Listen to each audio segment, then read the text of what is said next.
S'il vous plaît, en baguette. Welcome to another round of the book reviews. Today I have the book for you, Thérèse Raquin by Émile Zola. My French is absolutely terrible, so please forgive the pronunciation. The book was published in 1868 in an actual book format and was originally published a year earlier in a magazine or serial format. It is a very, very simple plot with four main characters. There is Thérèse Raquin, there's her cousin Camille, Camille's mother, Madame Raquin, and then the Laurent the peasant. The book basically revolves around these four characters. A couple others are introduced, but they only serve to progress the plot along, and there's no real look at them as an actual character and delving into their personalities and their consciousness and things like that. It's a story set in 19th century Paris of passion, betrayal, deception, and ultimately accountability. I'm going to spoil the plot here a little bit and just say Camille is a very, very sick, weak boy, and basically Thérèse is not forced to, but she basically has to marry him just to be able to live. They are married together, but she is not very happy with it, and she meets Laurent at some point, who is an idle, lazy peasant who she basically falls in love with. They start an affair, and they determine to murder Camille by drowning, and then live out their lives after that. And the book, I suppose, shows this whole progression from them meeting, becoming lovers, to becoming murderers, to becoming, I guess, consumed by their own guilt. Now, some of the themes in the book. A question asked, is there a boundary point or a line that cannot be crossed? And what I mean by this is, it seems that even depraved people have moral limits, and this goes to the phrase honor amongst thieves. Now, just a quick little diversion here. Honor amongst thieves, you'll hear that, and it sort of seems to indicate that this was an very old quote, and basically saying no matter how sort of depraved you get as a person, there's still a moral limit which you're not going to cross. And so thieves in general would still have, they're not going to betray their fellow thieves or whatever it is. Now, nowadays it's actually a little bit reversed, and you hear it said there is no honor amongst thieves, as in saying if someone's bad, they're bad to the core, they're fully bad, which I don't particularly agree with, but just a quick little side note on that. And I guess in this book, the Émile Zola is trying to explore, okay, what happens if you do cross a line that shouldn't be crossed? Now, he does this by using a style which is called naturalistic, and it's actually very similar to two of the books I've previously reviewed on the Mere Mortals channel of White Fang and The Call of the Wild by Jack London, whereas he uses, I guess, characters of dogs and puts human personalities in them. In this book, we're not subjected to the moral, the inner thoughts of the characters per se. It's more things happen to them and they don't have control of it. So in the preface to the book, Émile Zola actually says, I'm looking at the temperaments, not the characters. And when he means character, he means the inner workings, the things that change of a person, the things that they decide on, which are good or bad for them. So essentially what he's saying is there's no room for free will in the pair, and they behave essentially as animals. So all of their actions are derived by inner workings which they can't control, their own passion and love for each other. Laurent's laziness and wanting a simple and easy life is what basically permits him morally or consciously or in an action form to actually commit the murder.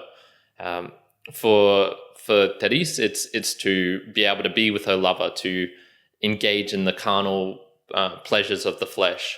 And essentially throughout the whole book, even though the characters are tormented afterwards by the death of Camille, and so they'll see him in their room, they'll see his dead, decaying body in between them on the bed, and they basically go through a whole period of just absolute horror and an unending horror. It seems to just progress and progress. there aren't joyful moments. There aren't moments of happiness in their life. It's more like there's moments where there is a lack of the horror. There is a lack where they're able to distract themselves. And this happens when they sort of are engaging with potentially another character, or they're going for long walks by themselves in the along the riverside in Paris. And you'll see, especially in the night, is when they're sort of forced to be together and they just absolutely grow to hate one another because the other person reminds them of what they've done. And so it's interesting way of looking at it, because he basically asks a moral question but looks at it from the point of an animal, or like not looking as in your environment affecting you at all. It's more the inner nature of a person, and what happens if you do something which, when you transgress a boundary, in this case murdering someone, what happens, and is there a point where you can go back?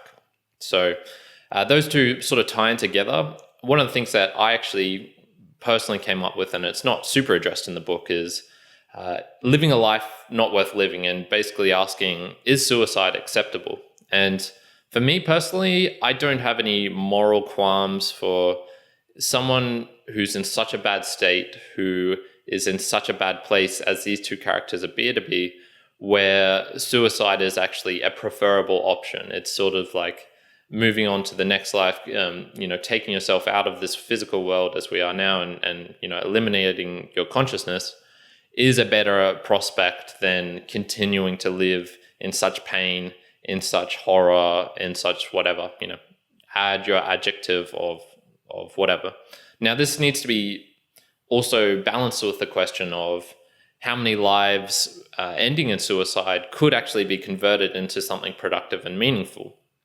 We see in the book that there's many instances where Laurent and Thérèse go to the police station. They're outside of the doors of it. They're sort of egging each other on to confess to the crime, or torturing each other with the confession of it. While I think actually if they had confessed, it probably would have alleviated the burden that they were both under. And, potentially it's not forgivable. Potentially they would have been put to death. But psychologically, I think it's, from what you can see in the book, you'd probably guess that that's a better way of doing it for them. So even though I'd say like it's probably acceptable in extreme cases that suicide should be something that is a moral good, it does need to be tempered with the fact that most of the time, I would believe that people can change their lives around so that they're not in such a bad place where suicide seems like such an appealing option. So some of my own observations from the book as well. The sparse use of characters makes it very, very easy to read. At the moment, I'm reading Crime and Punishment by Dostoevsky, and just the combination of the Russian names with the amount of characters in it just is almost overwhelming, and you're like, oh God, I have no idea. And so someone will get introduced and you're like, do I know this person? Do I not know this person? And what I really loved about this book was how simple it was. After 5-10 pages, you basically know all the characters in the book. And so from there, you can, I guess, dive into the story. And there wasn't moments where I, was pulled back going, oh, who is this character? How did they relate to the story? No. It's very simple. So you can follow it from start to finish. Granted, that might restrict the author a little bit. And this book is a very short book. It's less than 200 pages long. But for me, I really enjoyed that shortness and the lack of other characters, because it allows you to dive deeper into the characters that are actually there. One of the things that comes up is it's quite gloomy, especially for Madame Raquin, and she suffers absolutely tremendously. She's probably one of the only character in the book who you would say is a good person, or who at least has the inner workings of a good person. But she is the one who probably close to suffers the most out of all the characters. She has this son who she loves, who's not perfect, but she loves him to his, to her utmost limit. He is her pride and joy. He dies in her case. She doesn't know that he's murdered, and yet she feels at least like overjoyed or welcomed that her daughter-in-law and her new son-in-law, once Thérèse and Laurent marry each other, that, at least I have these two, almost adopted kids who are looking after me in my old age, who, even though I suffered such a tragedy, I still have this in my life. She eventually becomes incapacitated, suffers a stroke, and cannot communicate with anyone, but can still understand and hear. And it's obvious to the characters with her eye movements that she can understand as well. And that's when they inadvertently let loose that they actually murdered her son.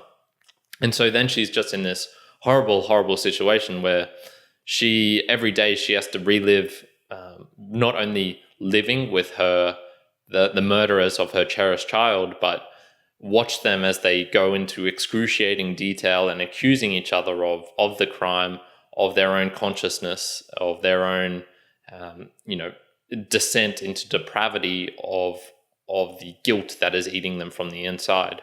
And while you'd think this is maybe good for her because she can sort of see it and it's like vengeance, it seems she just suffers and suffers and suffers. So, I think that's one thing. It's hard to take a moral or an understanding from that. Perhaps the lesson would be try and just be very aware of your surroundings. And it seemed maybe she was naive to the point where that she fell into such a bad situation that she didn't understand the characteristics of her own son and of these other people well enough. Maybe she didn't do enough thinking and dive deeper into what they were like as people to realize, like, okay, potentially they are capable of murdering my own son for their own gain. I really like the scenery and the descriptions of Paris, because it's a sort of mix of the old Paris, the working class, the poor working class, and the new Paris, which was the more modern, the more glass and fashionable buildings and companies. So it's really great because you sort of nowadays you think of Paris as maybe not so much right now after all the riots that were going on there recently, and it seems like they're having a lot of problems with the migrant crisis that's coming in there, and of parts of the city being turned into something completely different. But you do get a sense of that Paris has always been, the Eiffel Tower, the city of love, the fashion, the whatever, but the darker underbelly of it, stemming from the revolutionary days when it was dirty, it was grimy, there was prostitutes everywhere. They had some beautiful scenery in the rivers and in the surroundings, but in the actual city part, it was a dirty, dark, dangerous place. And I think that's expressed quite nicely in the book. For me, the last observation was I felt that their conscientiousness, their guilt was a little bit too abrupt, and there wasn't sufficient, I guess, like preamble or pre-warning or deliberation beforehand. Now, I might just be interpreting the book a little bit wrong, because that's not meant to be part of it, and it's more meant to be, I guess, their subconscious that's eating at them, because it's almost like they refuse to take accountability of the actual crime, and are trying to just blame the other person so that they feel a little bit better. As I said, one of the things Émile Zola was really trying to capture was the animalistic baseness of the characters in the book. He wasn't looking at their free will, how they think as people. He was looking at them as almost unthinking, in the sense of there's no introspection. So they think, but there's no introspection and looking back at themselves. It's always reacting to the environment, and the environment not necessarily it'll influence their behavior in a certain aspect, but it's more their nature's reacting to what's happening in the environment. So in summary, it's very entertaining and quite riveting at points. Like I said, the simpleness of the plot and the four characters lends itself to being very easy to read. You don't have to question what happened or what was going on, because the plot goes in a very linear fashion. It's very, very easy to read. I enjoyed the descriptions of Old Paris as well. So I'm going to give the book a solid 7 out of 10. Thérèse Raquin by Émile Zola. What's something pragmatic I want to take from the book? I should have looked up some of the street views, to be honest. He goes into a lot of detail about the surroundings, the environments, and he names actual locations. So I probably should have looked it up, because nowadays we have the technology, we have the resources to be able to look at a Google Street View and say, oh, okay, this is what he was sort of imagining. Granted, it's modern times, so it's not going to have the exact same look as it did 150 years ago, but you can still get a feel for what the characters might have been witnessing, especially if they're walking by the River Seine or whatever it is, and they can see, and you can get a sort of feel like, oh, okay, maybe if I was this character walking along this pathway, this is what I would see and this is how I'd be feeling. So that's something I should just take from this book, because there are other books that do the same thing.